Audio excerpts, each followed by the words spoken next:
안녕하십니까 여러분. 보시다시피 오늘 얘기해 볼 거는 시즌을 전체적으로 어떻게 계획을 하는가, 어떻게 하면 점진적으로 내가 실력 향상을 가져올 수 있는가에 대해서 설명을 한번 해보려고 하는데요.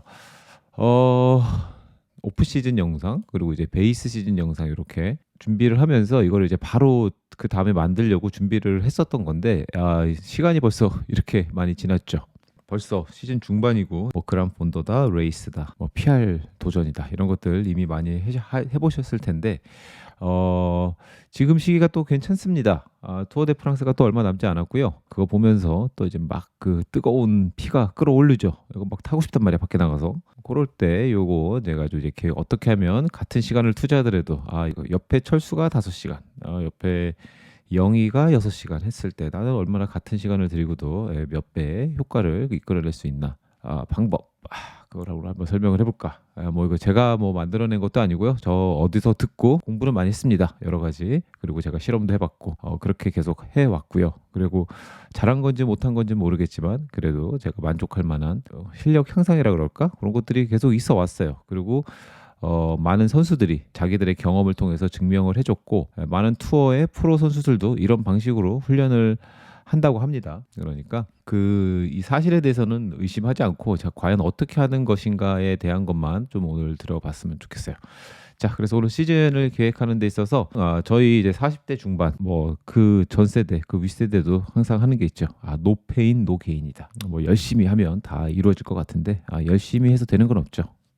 열심히 한다고 될 수도 있겠지만 그게 충분 조건은 아니라는 거. 어떤 잘 만들어진 결과를 만들기 위해선 그 과정도 잘 해야겠죠. 열심히만 해서는 안 됩니다.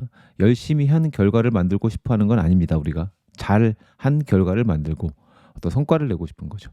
그러니까 과정도 성과가 있는 과정을 거쳐야 성과가 나온다는 거. 그냥 열심히만 하면 그냥 열심히 한 결과만 나오겠죠. 열심히 한 결과는 곧 성공으로 이루어지진 않는다는 거 우리가 또 삶을 통해서 다들 알고 있습니다. 자, 그래서 아무튼 쓸데없는 얘기 또 많이 시간이 갔네.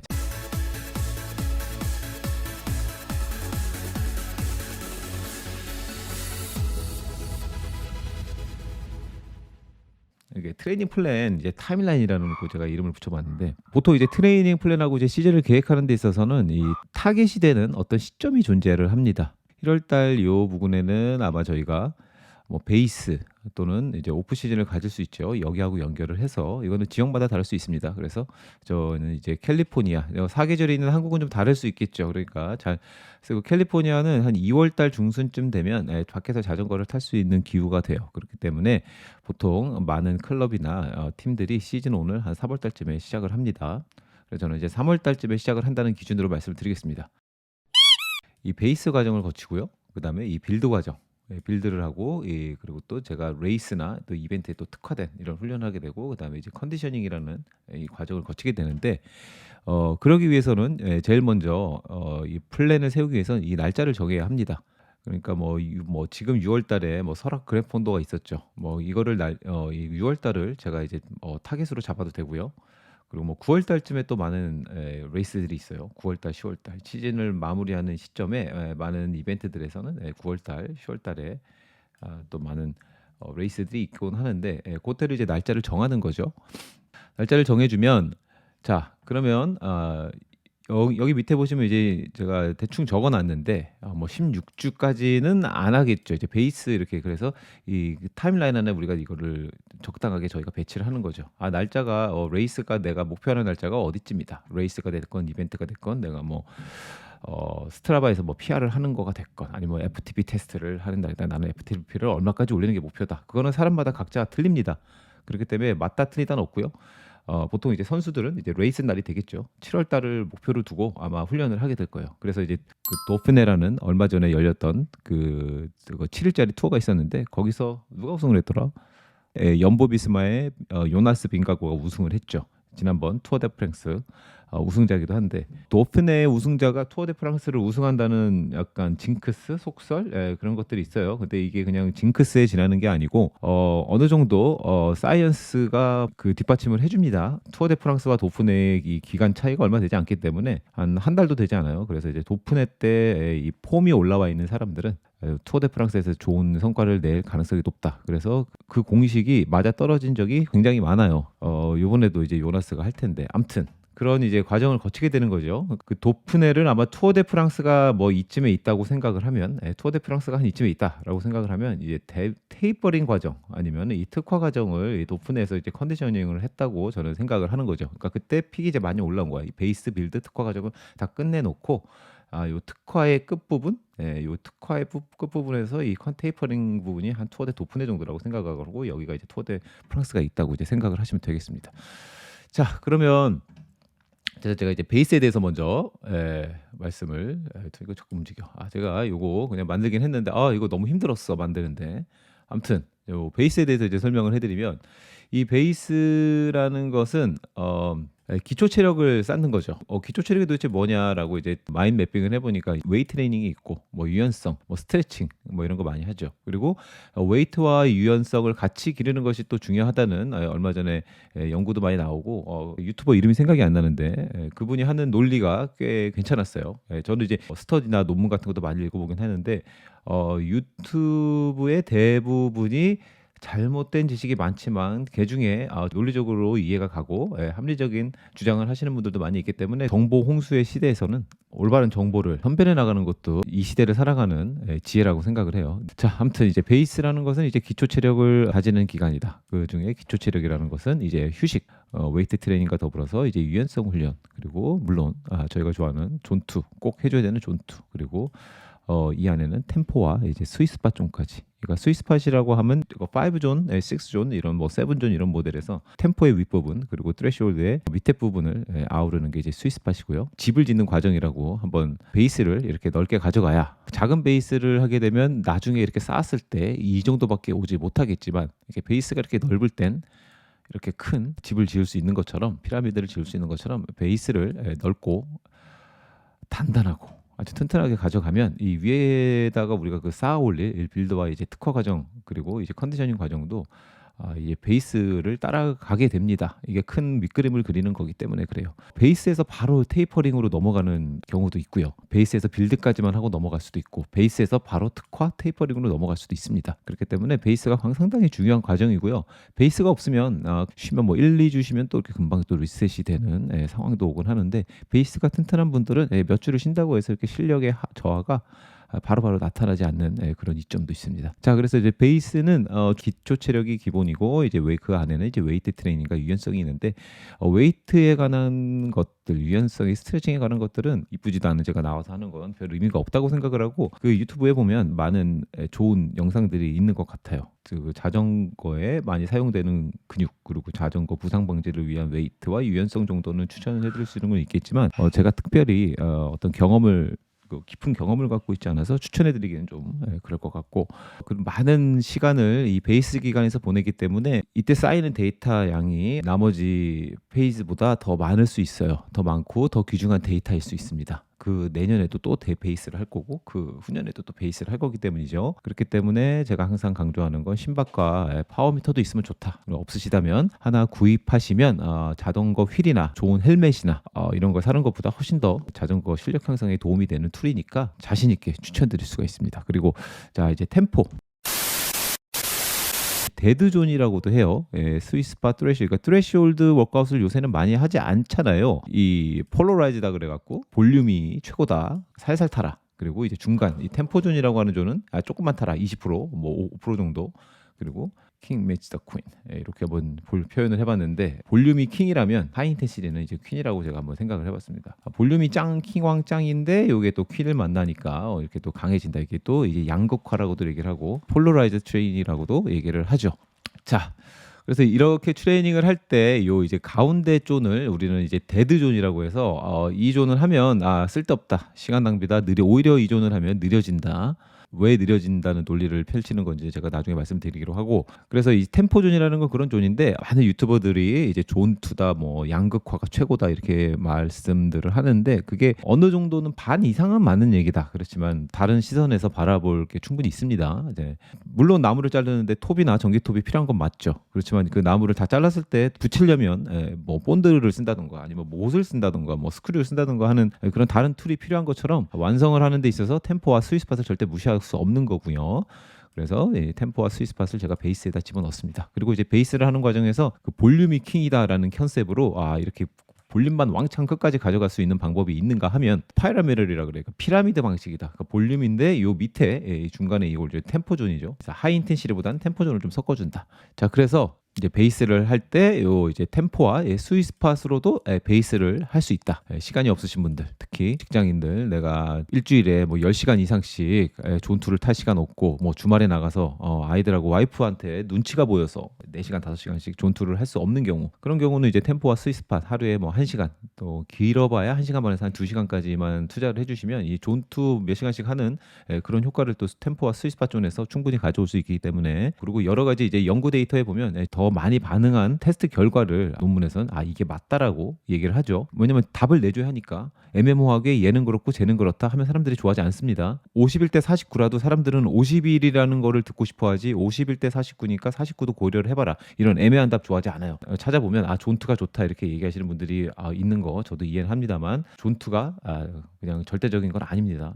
양극화의 반응을 더 잘하는 사람들이 있었고, 이 스위스팟 존, 템포 존, 그리고 트레시홀드 워크아웃의 반응을 더 잘하는 실험군도 상당히 많이 존재했어요. 그렇기 때문에 본인이 이런 훈련들을 다 해보고 자기한테 맞는 훈련법을 찾아가고 그 자기만의 노하우를 찾아가는 게 좋습니다. 내가 정말 세계 월드 투어급이라서 나를 24시간 관리를 해주는 팀이 몇 명이 된다. 뭐 그렇다면 그분들이 알아서 다 해주겠지만, 그렇지 않은 경우에는 한화로 3-40만 원씩 주고 하이어하는 코치들은 이렇게 정해놓습니다. 일주일에 한 번씩 뭐 통화 한 번 가능하고, 뭐 채수로 몇 시간 몇 번에 뭐 질문 가능하고, 뭐 그런 식으로 하는데, 어떻게 하면 실력이 향상되는가, 이 트레이닝 플랜에 대한 이 개념을 파악을 하고 있으면 내한테 어떤 적인 상황이 발생을 하더라도 유연하게 대처해 나갈 수가 있고, 훈련을 할 때도 많이 도움이 되겠죠. 자, 그래서 베이스는 그런 과정을 다지는 기간이라고 생각을 하시면 됩니다. 베이스는 넓고 탄탄하게, 집을 지을 때 이런 식으로 이런 집이 아니고 이런 집을 지어야 된다. 작은 베이스보단 큰 베이스를 지어서 나중에 이런 왕관을 가져가는, 이런 작은 집보다 두 개 비교를 해보면 이렇게 되죠. 이런 밑그림을 그리는 게 굉장히 중요하다. 베이스는 여기까지. 베이스에 관한 것도 따로, 이제 이거는 전체적인, 오늘은 이제 전체적인 얘기를 말씀드릴 거예요. 큰 그림을 그리는 거. 근데 다 하려면 이거 1시간도 넘어갈 것 같으니까 한 번만 전체적인 그림을 그리는 거 최대한 자세하게 하겠으나, 이 깊게는 다 들어갈 수 없다. 스케줄을 짠다든지 이런 것들은 제가 그 트레이닝 훈련 스케줄과 함께 또 따로 영상으로 만들어 보려고 해요. 많은 분들이 지금 현재 빌드 스테이지에 있겠죠. 시간이 많이 지났고요. 어떤 분들은 레이스가 다가오신 분들은 이미 테이퍼링을 들어가셨거나, 이미 테이퍼링을 해서 이제 이벤트 하나를, 뭐 설악 그랜폰도 같은 이벤트를 노리고 계셨으면 그 이벤트는 이미 끝이 났죠. 우리가 가장 좋아하는, 요새 많이 유행하는 폴러라이즈 트레이닝, 양극화 트레이닝을 한다고 했을 때는 존투를 계속 유지를 하셔야 됩니다. 이 베이스에서는 존투가 주가 됐다면 템포 스위스팟은 하나로 묶어서 생각하시면 좋고요. 그리고 템포, 존투와 템포, 이게 존투를 하면서도 이렇게 템포존으로 올라가는 경우가 많이 생깁니다. 그렇기 때문에 템포존은 아예 안 들어갈 수는 없고요. 템포존은 의도적으로 하지 않는다 정도만 생각하시면 됩니다. 그리고 이제 양극화 트레이닝에서 이제 존투를 유지를 하게 되는데, 중강도, 고강도까지도 약간씩 섞어주고요. 그리고 스위스팟, 그리고 이제 존 4가 되겠죠. 존 스위스팟이라면은 이제 역치존이라고들 얘기해요. 이제 우리의 트레시홀드 파워죠. FTP도 여기에 속하고, 이 존 4의 밑에 존 90 한 2%에서 한 90, 한 8% 스위스팟 존이라고도 하는데, 그 이 역치존을 이제 쌓는 과정이다. 템포는 이제 존 2에 가깝고요. 이제 스위스팟, 그리고 이제 존 4 역치존, 그리고 이제 VO2 맥스 운동들 있죠. 뭐 1분짜리서부터 한 8분짜리까지 VO2 맥스 존이라고 하는데, 집을 짓는 걸로 얘기를 하면 이런 과정이 되겠죠. 베이스를 넓게 했으면 그 위에다가 이렇게 담을 쌓고 지붕을 올리는 이런 그런 과정이라고 생각을 하시면 됩니다. 베이스가 튼튼했다면 이 과정이 좀 수월해질 거고요. 더 튼튼하고 더 크고 더 다양한 벽과 더 이쁜 지붕을 올릴 수 있겠죠. 자, 이제 빌드 과정에서는 이제 힘든 것들이 많습니다. 일반적인 이제 스위스팟과 이제 하이인텐 시리즈를 몸에 소개를 시켜준다, 이렇게 생각하시면 되고요. 그 양극화 훈련을 선택하신 분들은 존2와 왕이 여왕을 만났을 때라는 이 킹 meets the queen, 이라는 고 훈련, VO2 맥스 존이 되겠죠. VO2 맥스 또는 애나로빅 훈련들, 뭐 스프린트 훈련이나 이런 것들이 되겠어요. 빌드와 특화는 어느 정도 같이 이렇게 오버랩되는 그런 느낌도 있습니다. 빌드하고 특화를 완전히 다르게 생각하실 필요는 없어요. 빌드의 초반 과정에서는 중강도, 고강도, 뭐 스위스팟, 역치존을 사용을 합니다. 그리고 이제 VO2 맥스의 짧은 것들을 처음에는 많이들 하죠. 빌드 과정에서는 몸에 이제 하이인텐시티를 소개를 시켜주는 그런 과정이고요. 특화의 초반 부분이 이제 빌드의 끝 부분에 이제 속할 수도 있습니다. 이게 이렇게 완전히 갈리는 거냐? 내가 빌드가 끝났으니까 완전 다른 스타일의 특화를 들어가는 건 아니고요. 빌드에서도 점점 인텐시티가 올라가고 점점 듀레이션이 올라가는, 예를 들어서 내 FTP의 120%로 뭐 2분짜리 운동을 시작하다가 점점 빌드의 끝에쯤 가면 뭐 5분, 6분, 7분, 어떤 분들은 이제 8분까지 내 FTP의 120%를 할 수 있는 그런 과정까지 끌어올라가게 됩니다. 그러니까 FTP 설정은 이 베이스와 이제 빌드 초반 과정에서 이렇게 설정을 할 수가 있는데, 테스트를 하시기 싫다면 이 베이스 과정에서 쌓아놨던 데이터로 FTP를 추정을 해서 그 넘버를 기준점은 정해야겠죠. 자, 그래서 그 VO2 max 예를 들어서 120%를 2분짜리를 했다. 2분이란 말은 2분하고 2분 쉬는 겁니다. 2분짜리를 뭐 4세트에서 3번 했다. 이것을 점점 지나가면 8분짜리를 뭐 3세트를 한다든지, 그 VO2 max 존에서 머무는 그 시간은 똑같으나 중간에 쉬는 과정이 없기 때문에 인텐시티는 더 올라가죠. 그리고 끝나는 과정에서는 그렇게까지도 인텐시티를 조정을 해줄 수가 있고요. 그리고 또 이제 특화로 넘어가게 되면 이제 레이스나 그란판도 이벤트에 참가하겠다. 특별히 개인마다 추구하는 그 특화된 훈련에 맞춰서 또 스트라바 PR을 한다든지, 스트라바에 보면은 파워 커브라는 게 있는데 그 파워 커브를 내가 뭐 빌드를 한다든지, 이거 정말 뭐 별거 아닌 것도 목표가 될 수 있으니까 작은 목표라도, 저는 파워 커브 빌딩까지는 하지 않지만 이벤트를 대비해서 이제 훈련을 하곤 하는데요. 그럴 때는 그 이벤트 특성에 맞춰서 하는 거예요. 만약 예를 들어서 크리 레이스가 있다 그러면 이 빌드 과정의 끝 부분에서 약 30초, 15초짜리 스프린트를 약간씩 시작을 해주고요. 특화에 들어가면 크리 레이스 같은 데를 나가게 되면 순간적으로 파워가 확 올라갔다 떨어졌다, 올라갔다 떨어졌다, 그것을 이제 견뎌주는 뭐 수많은 어택이 있을 테니까 그런 것들을 다 받아줄 수 있는 몸을, 그런 리질리언스를 올려주는 뭐 그런 인터벌을 구성을 하는 게 좋겠죠. 자, 그리고 특화는 그래서 자세히 설명하자면 한도 끝도 없기 때문에 오늘 너무 자세히 또 설명을 한 것 같지만, 아무튼 오늘은 정말 수박 겉핥기식으로 우리 집을 보는데 이렇게 드론 띄워서 위에서 이렇게 보고 있는 거라고 생각을 하시면 됩니다. 그 안에는 우리가 아직 들어가 보지도 못했어요. 이 안에는. 자, 그러니까 그렇게만 생각하시고 오늘 보시면 돼요. 그리고 자, 테이퍼링이라는 거는 피킹이라고 합니다. 피킹. 이거는 피킹이 영어로 쓰면 PA. 어제까지 훈련은 다 끝났습니다. 여기까지 해주셨으면 이제 훈련은 끝나신 거예요. 여기는 이제 훈련이 끝났다. 더 여기서 하려고 그러면 안 돼. 여기서 테이퍼링 과정에서 우리가 가져와야 될 것은, 이거 피트니스 커브를 보시면 이거 피트니스와 있고 패틱이 있고 이제 폼이라는 게 있는데, 그 폼을 올리는 거예요. 제 폼 좋다 이렇게 얘기하잖아요. 그 폼이 어떤 자세나 이거를 얘기하는 게 아니고, 제 폼 질이네 이렇게 얘기를 하면 컨디션이 되게 좋아, 정말 몸 관리가 잘 돼 있다, 뭐 이렇게 얘기를 할 수 있는 거예요. 이렇게 베이스와 빌드 특화를 과정을 거치면 엄청난 피로도가 몸에 쌓이게 돼요. 근데 그 피로도를 줄여주고, 피로도를 줄여주는 과정은 반드시 휴식을 해야 되는데, 휴식을 하게 되면 그 피트니스 레벨은 떨어지겠죠. 그렇지만 그 떨어짐에도 불구하고 우리가 반드시 이 테이퍼링 과정에서 휴식을 해야 되는 이유는 그 폼을 올려주는 겁니다. 그러니까 패틱을 떨어지는데 패틱은 더 같이 떨어져요. 그러니까 하루 쉰다고 해서 내 실력이 훅 떨어지진 않지만 하루 쉬게 되면 그 피로도는 급격하게 저하거든요. 그러니까 예를 들어서 이거를 피타일 테이퍼링을 뭐 1주에서 2주 정도 가져가면 완전히 쉰다기보다는 내 실력은 최대한 유지하게끔 간간히 뭐 짧은 인터벌이라든지 아니면 존투 라이딩을 섞어줍니다. 그 대신에 시간을 짧게 가져감으로써 몸에 주는 그 피로도를 줄여주는 거죠. 그렇다면 이제 피로도는 떨어지고 그 피트니스는 살짝 떨어질 수 있는 위험성은 있으나 뭐 거의 유지가 되거나 아니면 살짝 올라가거나, 그러니까 의도적으로 약간씩 떨어뜨린다는 거 보시면 돼요. 왜냐하면 피로도를, 그러니까는 100원 주고 뭐 10,000원을 가져온다는 그런 느낌입니다. 그동안 훈련 과정에서는 100원을 주고 한 110원 정도를 가져왔다면, 이 테이퍼링 과정은 100원을 내면 이제 한 10,000원씩 떨어지는 이제 그런 수학을 하는 그런 시기라고 보시면 돼요. 피로도를 떨어뜨리고 폼을 올려라, 이렇게 생각을 하시면 되겠습니다. 자, 그래서 테이퍼링인데 집으로 하면, 집으로 얘기를 하면, 아까 특화에서는 제가 집 비유를 안 했네요. 특화는 이제 다 지어진 집에 내가 원하는 대로 인테리어를 하는 과정이라고 생각을 하면, 이제 테이퍼링은 다 인테리어 끝났으니까 사람들 집에 드리는 거예요.